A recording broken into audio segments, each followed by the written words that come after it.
ପିଲାମାନେ ଏଇ ଅଧ୍ୟାୟରେ ବା ଏଇ ଭିଡ଼ିଓରେ ଆମେମାନେ ଭୂଗୋଳର ତୃତୀୟ ଅଧ୍ୟାୟ ଜଳ ସମ୍ବଳ ସମ୍ବନ୍ଧରେ ଆମେ MCQ କ୍ୱେଶ୍ଚିନ୍ ବିଷୟରେ ଡିସ୍କସନ୍ କରିବା। ପିଲାମାନେ ଆପଣମାନେ ଧ୍ୟାନର ସହ ଶୁଣିବେ। ବାରମ୍ବାର ମୁଁ ମୋର ତ ପ୍ରତ୍ୟେକ ବୁଲେଟିନ୍ ବା ରିମାଇଣ୍ଡର ବୋଲି କହିଛି, ମୁଁ 7 ମିନିଟିଆ ରିମାଇଣ୍ଡର ସବୁଥିରେ ମୁଁ ଗୋଟେ ଗୋଟେ କ୍ୱେଶ୍ଚିନ୍ 10 ଥର ଲେଖା କହିଛି, ତେଣୁ ଏଇଟା ମଧ୍ୟ ସେମିତିକା କହୁଛି।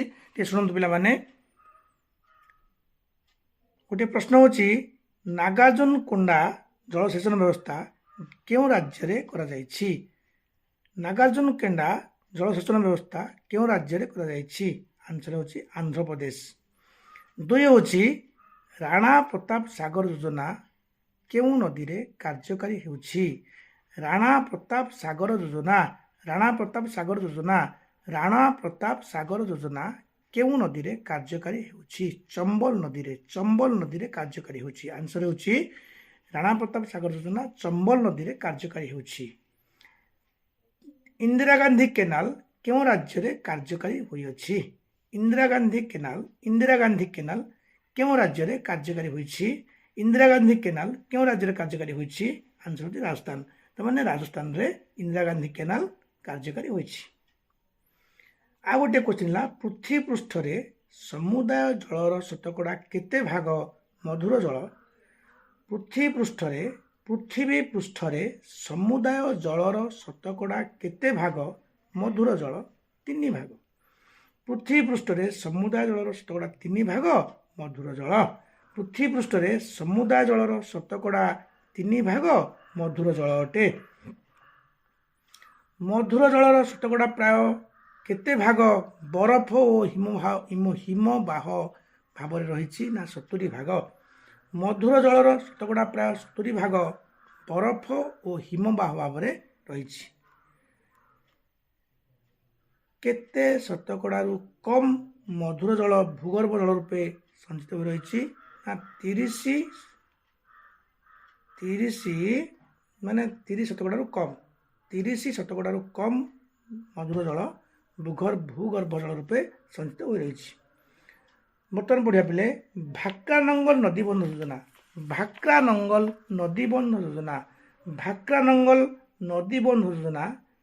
କେଉଁ ନଦୀ ଅବବାହିକାରେ ନିର୍ମିତ ହୋଇଛି? ଭାକ୍ରାନଙ୍ଗଲ ନଦୀବନ୍ଧ ଯୋଜନା କେଉଁ ନଦୀ ଅବବାହିକାରେ ନିର୍ମିତ ହୋଇଛି? ଭାକ୍ରାନଙ୍ଗଲ ନଦୀବନ୍ଧ ଯୋଜନା କେଉଁ ନଦୀ ଅବବାହିକାରେ ନିର୍ମିତ ହୋଇଛି? ସତଲେଜ ଓ ବ୍ୟାସ ନଦୀ ଅବବାହିକାରେ ନିର୍ମିତ ହୋଇଛି। କ'ଣ? ନା ଭାକ୍ରାନଙ୍ଗଲ ନଦୀବନ୍ଧ ଯୋଜନା। ସର୍ଦ୍ଦାର ସରୋବର ଡ୍ୟାମ୍ କେଉଁ ନଦୀ ସହ ସମ୍ପୃକ୍ତ? ନର୍ମଦା ନଦୀ ସହ। ସରୋବର ଡ୍ୟାମ୍ ମାନେ କ'ଣ କହିଲେ? ସର୍ଦ୍ଦାର ସରୋବର ଡ୍ୟାମ୍ ନର୍ମଦା ନଦୀ ସହ ସମ୍ପୃକ୍ତ। କୋୟେନା ନଦୀବନ୍ଧ ଯୋଜନା କେଉଁ ନଦୀ ସହ ସମ୍ପୃକ୍ତ? କୃଷ୍ଣା।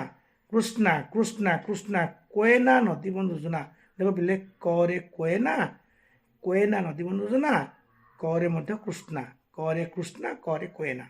ମନେ ରଖିବା ଏମିତି, କୋୟେନା ନଦୀବନ୍ଧ ଯୋଜନା କୃଷ୍ଣା ନଦୀ ସହ ସମ୍ପୃକ୍ତ। ବର୍ତ୍ତମାନ ଆସିଲା ଆଉ ଗୋଟେ କ୍ୱେଶ୍ଚିନ୍, କର୍ଣ୍ଣାଟକ ଓ ଆନ୍ଧ୍ରପ୍ରଦେଶ ସରକାରଙ୍କ ମଧ୍ୟରେ କେଉଁ ନଦୀଦ୍ୱୟର ଜଳ ଆବଣ୍ଟନକୁ ନେଇ ଜଳ ବିବାଦ ଲାଗିଛି? ନା ଆନ୍ସର ହେଉଛି କୃଷ୍ଣା ଓ ଗୋଦାବରୀ ନଦୀଦ୍ୱୟର ଜଳ ବଣ୍ଟନକୁ ନେଇ ଜଳ ବିବାଦ ଚାଲୁ ରହିଛି ବା ଲାଗି ରହିଛି। ହେଲା ପିଲେ, ଆମେ ଦେଖିଲେ ଏତିକି ପଢ଼ିଲେ। ବର୍ତ୍ତମାନ ଆଉ ଗୋଟେ ପଢ଼ିବା ପିଲେ, ଏବେ ପ୍ରି ବୋର୍ଡ଼ ପରୀକ୍ଷାରେ ଆପଣମାନେ ଦେଖନ୍ତୁ, ପ୍ରି ବୋର୍ଡ଼ ପରୀକ୍ଷାରେ ପଡ଼ିଥିଲା ଆପଣ ଟନ୍କା କ'ଣ? ମୁଁ ସେଇ ଟନ୍କା ବିଷୟରେ ବର୍ତ୍ତମାନ ମୁଁ ଆପଣମାନଙ୍କୁ କହୁଛି। ଟନ୍କା ମାନେ ବୃଷ୍ଟିଜଳ ଅମଳ ପ୍ରକଳ୍ପ। ରାଜସ୍ଥାନର ଲୋକମାନେ ସେ ବୃଷ୍ଟିଜଳ ଅମଳ ପ୍ରକଳ୍ପକୁ ସେମାନେ ଟନ୍କା ନାଁ ଦେଇଛନ୍ତି, ଯେହେତୁ ସେଠି ବେଶୀ ବର୍ଷା ହୁଏ ନାହିଁ। ଏବେ ତ ବର୍ତ୍ତମାନ ଇନ୍ଦିରା ଗାନ୍ଧୀ କେନାଲ ହେଇଗଲା, ସେଠି ପ୍ରତି ମୁହୂର୍ତ୍ତରେ ପାଣି, ତେଣୁ ଲୋକମାନେ ଆଉ ବିଶେଷ ଭାବେ ତାକୁ ଟନ୍କାକୁ ବ୍ୟବହାର କରୁନାହାନ୍ତି। କିନ୍ତୁ ପରମ୍ପରା ଅନୁଯାୟୀ କେଉଁ ଅନାଦି କାଳରୁ ତାଙ୍କ ଲୋକମାନେ, ରାଜସ୍ଥାନର ଲୋକମାନେ ଏଇ ଯେଉଁ ଟନ୍କା ସେମାନେ ବ୍ୟବହାର କରୁଥିଲେ, ସେମାନେ ସେଇ ଯେଉଁ ଉପାୟଟିକୁ ସେମାନେ ଅବଲମ୍ବନ କରୁଥିଲେ, ଏଇ ଟନ୍କା ବିଷୟରେ ପିଲାମାନଙ୍କୁ କହୁଛି। ଦେଖ ପିଲାମାନଙ୍କୁ କହୁଛି, ରାଜସ୍ଥାନର ଶୁଷ୍କ ଓ ଅର୍ଦ୍ଧଶୁଷ୍କ ଅଞ୍ଚଳରେ ପାନୀୟ ଜଳ ଗଚ୍ଛିତ ପାଇଁ ଯେଉଁ ଜଳାଶୟ ନିର୍ମିତ ହୁଏ ତାହାକୁ ଆମେ ଟନକା ବୋଲି କହୁଛେ। ତାର ଦୈର୍ଘ୍ୟ କେତେ ମିଟର? ତାର ଦୈର୍ଘ୍ୟ କେତେ ମିଟର? ଦୈର୍ଘ୍ୟ ହେଉଛି 4.25 4.25 ମିଟର। 4 ମାନେ 4 ମିଟର 25 ସେଣ୍ଟିମିଟର। ତାର ତ କ'ଣ ଦୈର୍ଘ୍ୟ ହେଲା ଏତିକି। ଗଭୀରତା କେତେ? ଟନକା ଜଳାଶୟର ଗଭୀରତା କେତେ ମିଟର? ଟନକା ଜଳାଶୟର ଗଭୀରତା କେତେ ମିଟର? 6.1 ମିଟର। ମାନେ ଭାବ 6 ମିଟର ଭାବ କହିଲେ ଅତ୍ୟୁକ୍ତି। ଦେଖିବା ଏଠି କେଉଁ ଶତାବ୍ଦୀରେ ମାନେ ଦିଲ୍ଲୀରେ କେଉଁ ଶତାବ୍ଦୀରେ ଇଲତୁତମିଶଙ୍କ ସମୟରେ ସିରି ଫୋର୍ଟ ଅଞ୍ଚଳରୁ ଜଳ ଯୋଗାଣ ପାଇଁ ଏକ ଜଳାଶୟ ନିର୍ମିତ ହୋଇଥିଲା? ଦିଲ୍ଲୀରେ କେଉଁ ଶତାବ୍ଦୀରେ ହୁଏତ ଏମିତି କୋଶ୍ଚିନ୍ ମୋତେ ଲାଗୁଛି ଏଇଟା ଇତିହାସ ସମ୍ବନ୍ଧୀୟ କୋଶ୍ଚିନ୍ ହେଉଛି, ହୁଏତ ନ ପଡ଼ିପାରେ, ତଥାପି ଆମେ ମନେ ରଖିବା। ବହିରେ ଦେଇଛି ନା ଏ କୋଶ୍ଚିନ୍ଟି, ବହିରେ ଦେଇଛି, ଆମେ ମନେ ରଖିବା ବାଧ୍ୟ। ତେଣୁ ଦିଲ୍ଲୀରେ କେଉଁ ଶତାବ୍ଦୀରେ ଇଲତୁତମିଶଙ୍କ ସମୟରେ ସିରି ଫୋର୍ଟ ଅଞ୍ଚଳରୁ ଜଳ ଯୋଗାଣ ପାଇଁ ଏକ ଜଳାଶୟ ନିର୍ମିତ ହୋଇଥିଲା? ତାହେଲେ ଚତୁର୍ଦ୍ଦଶ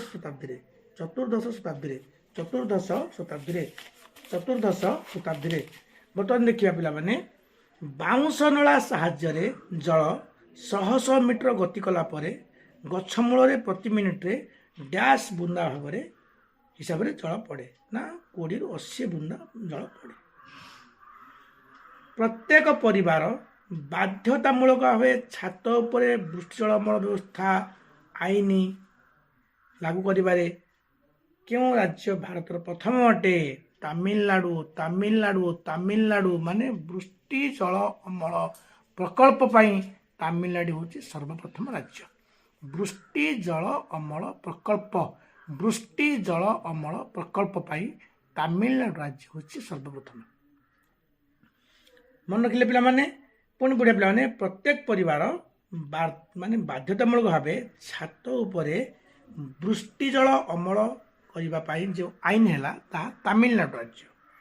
ପିଲାମାନେ ବର୍ତ୍ତମାନ ଆଉ ଗୋଟେ ଦେଖିବା, ବୃଷ୍ଟି ବିରଳ ସୁବିସ୍ତୃତ ବାଲୁକାପୂର୍ଣ୍ଣ ମରୁଭୂମି ମଧ୍ୟରେ ଝର ଓ ତା ଚାରିପାଖରେ ଖଜୁରୀ ଗଛ ଗୁଳ୍ମ ଦେଖାଯାଉଥିବା ସ୍ଥାନକୁ ଆମେ କ'ଣ ବୋଲି କହୁଛେ? ମରୁଦ୍ୟାନ କହୁଛେ। ଓଏସିସ୍ ବୋଲି ବି କହନ୍ତି। ମରୁଦ୍ୟାନ କହୁଛେ ବା ଓଏସିସ୍ ବୋଲି ବି କହୁଛେ। ମରୁଦ୍ୟାନ ଓଏସିସ୍। ତାପରେ ଦେଖିବା ପିଲାମାନେ ଯେ ଭୂଗୋଳବିତ୍ମାନଙ୍କ ମତରେ 2025 ମସିହା ସୁଦ୍ଧା ପୃଥିବୀର ପ୍ରାୟ କେତେ ଲୋକ ଜଳ ସଙ୍କଟର ସମ୍ମୁଖୀନ ହେବେ? 200 କୋଟି ଲୋକ। ସାରା ପୃଥିବୀର 200 କୋଟି ଲୋକମାନେ ଜଳ ସଙ୍କଟର ସମ୍ମୁଖୀନ ହେବେ। ପିଲାମାନେ, ମୁଁ ଆପଣଙ୍କୁ ତ କହିଲି ଏ ବିଷୟରେ ଅନେକ ଗୁଡ଼ାଏ କହିଲି। ଏଥିରୁ ପୁଣି ଆପଣମାନଙ୍କୁ କିଛି ଇମ୍ପୋର୍ଟାଣ୍ଟ କୋଶ୍ଚିନ୍ କହିଦେଉଛି। এইটা ଟିକେ ସ୍ପିଡ଼୍ରେ କହିବି। ଏଇ ଯେଉଁ 2-3ଟି କୋଶ୍ଚିନ୍ ବର୍ତ୍ତମାନ କହିବି, ଆକୁ ବାରମ୍ବାର ରିପିଟ୍ କରିବି ନାହିଁ, ଫଳରେ 4-5ଟି କୋଶ୍ଚିନ୍ 1 ମିନିଟ୍ ଭିତରେ ମୁଁ କହି ପକାଇବି। ତେଣୁ ପିଲାମାନେ ଟିକେ ଶୁଣିବା ଆଉ ରାପିଡ୍ ଆକ୍ସନ୍, ମାନେ ଟିକେ କ୍ୱିକ୍ ରିଭିଜନ୍ ହିସାବରେ ମୁଁ କହିବି, ଟିକେ ସ୍ପିଡ଼୍ରେ କହିବି ପିଲାମାନେ। ଦେଖ ପିଲାମାନେ, ନାଗାର୍ଜୁନକୋଣ୍ଡା ଜଳସେଚନ ବ୍ୟବସ୍ଥା କେଉଁ ରାଜ୍ୟରେ କରାଯାଇଛି? ନାଗାର୍ଜୁନକୋଣ୍ଡା ଜଳସେଚନ ବ୍ୟବସ୍ଥା କେଉଁ ରାଜ୍ୟରେ କରାଯାଇଛି? ଏହା ଆପଣଙ୍କର MCQ ଆସିପାରେ। ଏମିତି ମଧ୍ୟ ଯେଉଁ ମ୍ୟାପ୍ ବୋଲି ଯେଉଁ 5 ମାର୍କ ଗୋଟେ ମ୍ୟାପ୍ ପଡ଼ିବ, ମ୍ୟାପ୍ ମାନଚିତ୍ର ପଡ଼ିବ, ଏଥିରେ ମଧ୍ୟ ଆପଣ ମାନଚିତ୍ର ଚିହ୍ନଟ କରିବେ। ତ ରାଜ୍ୟର ନାଁ ମନେ ରଖିଥିଲେ ତ ଆମର ଚିହ୍ନଟ କରିବେ ନା, କରିପାରିବେନି। 2 ନମ୍ବର କୋଶ୍ଚିନ୍ ହେଉଛି, ରାଣା ପ୍ରତାପ ସାଗର ଯୋଜନା କେଉଁ ନଦୀରେ କାର୍ଯ୍ୟକାରୀ ହେଉଛି? ରାଣା ପ୍ରତାପ ସାଗର ଯୋଜନା କେଉଁ ନଦୀରେ କାର୍ଯ୍ୟକାରୀ ହେଉଛି? ଇନ୍ଦିରା ଗାନ୍ଧୀ କେନାଲ କେଉଁ ରାଜ୍ୟରେ କାର୍ଯ୍ୟକାରୀ ହୋଇଛି? ଇନ୍ଦିରା ଗାନ୍ଧୀ କେନାଲ କେଉଁ ରାଜ୍ୟରେ କାର୍ଯ୍ୟକାରୀ ହୋଇଛି? ପୃଥିବୀ ପୃଷ୍ଠରେ ସମୁଦାୟ ଜଳର ଶତକଡ଼ା କେତେ ଭାଗ ହେଉଛି ମଧୁର ଜଳ? ଏବଂ ମଧୁର ଜଳର ଶତକଡ଼ା ପ୍ରାୟ କେତେ ଭାଗ ବରଫ ଓ ହିମବାହ ଭାବରେ ରହିଛି? ତାପରେ ଫେର ପଢ଼ିବା, ଭାକ୍ରାନଙ୍ଗଲ ନଦୀବନ୍ଧ ଯୋଜନା କେଉଁ ନଦୀ ଭାଗରେ ନିର୍ମିତ ହୋଇଛି? ଭାକ୍ରାନଙ୍ଗଲ ନଦୀବନ୍ଧ ଯୋଜନା କେଉଁ ନଦୀ ଅବବାହିକାରେ ନିର୍ମିତ ହୋଇଛି? ସର୍ଦ୍ଦାର ସରୋବର ଡ୍ୟାମ୍ କେଉଁ ନଦୀ ସହ ସମ୍ପୃକ୍ତ? କୋୟନା ନଦୀବନ୍ଧ ଯୋଜନା କେଉଁ ନଦୀ ସହ ସମ୍ପୃକ୍ତ? କର୍ଣ୍ଣାଟକ ଓ ଆନ୍ଧ୍ରପ୍ରଦେଶ ସରକାରଙ୍କ ମଧ୍ୟରେ ଯେଉଁ 2ଟି ନଦୀଦ୍ୱୟ ବା ଯେଉଁ 2ଟି ନଦୀର ଜଳ ବଣ୍ଟନକୁ ନେଇ ବିବାଦ ଲାଗି ରହିଛି, ସେ 2ଟି ନଦୀ କ'ଣ? ଗୋଟେ ହେଲା କୃଷ୍ଣା, ଗୋଟେ ଗୋଦାବରୀ ବୋଲି ଆପଣଙ୍କୁ କହିଛି ପିଲାମାନେ। ତାପରେ ଟନକା ବିଷୟରେ କହିଲି। ଟନକା କ'ଣ? ତାର ଗଭୀରତା କେତେ? ତାର ଲମ୍ବ କେତେ? ଆପଣମାନଙ୍କୁ କହିଲି ଗଭୀରତା ହେଉଛି 6.1 ମିଟର, ମାନେ 6 ମିଟର 10 ସେଣ୍ଟିମିଟର। ତେଣୁ ଆପଣ 6 ମିଟର ଲେଖନ୍ତୁ ହେଲା ତ। ଆଉ ଏହାର ଦୈର୍ଘ୍ୟ କେତେ? ନା 4.25 ମିଟର।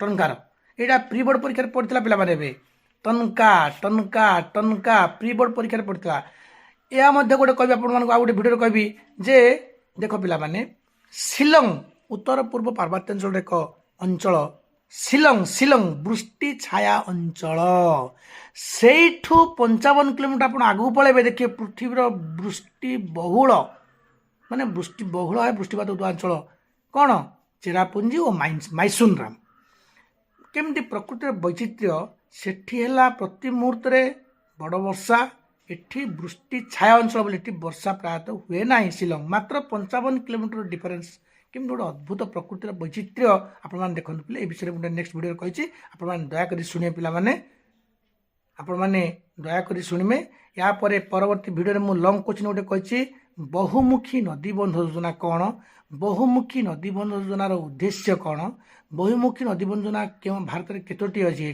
क्यों कौन जगार होती आ पृथ्वीर दीर्घतम नदीबंध योजना केउंटी कौन ओडिशार हीराकुद ना कौन आपण मैंने कमेंट सेक्शन में जनातु मते पिला माने रहिले पिला माने अति शीघ्र एगुड़ा को आपण मैंने बारंबार बारंबार शुणु बारंबार जब शुणे बेले निश्चित भाव में आपण मानकु किछि लाभ मिलिबो नागार्जुन कोंडा कहले आपण मानकु नागार्जुन कोंडा कहले आपण मानकु राणा प्रताप सागर विषय कहले आपण मानकु इंदिरा गांधी कैनाल कहले आपण मानकु तापर कहली भाक्रानगर नदीबंध योजना कहले आपण मानकु सरदार सरोवर डैम कहले आपण मानकु कोयना नदीबंध योजना कहले आपण मानकु केतरा कहली नदीबंध योजना कहली ए सब को आपण माने बारंबार बारंबार बारंबार बारंबार शुणु ना कोयना नदीबंध योजना कोयना मु कहि आपण फेर टीटा कह कोयना करे कृष्णा करे कोयना करे कृष्णा तमाने कृष्णा नदीर जल को लेकिन आम कोयना नदीबंध योजना करिछे हेला पिला माने कोयना नदीबंध योजना क्यों नदी सह संपृक्त बोली कहले कृष्णा नदी सह संपृक्त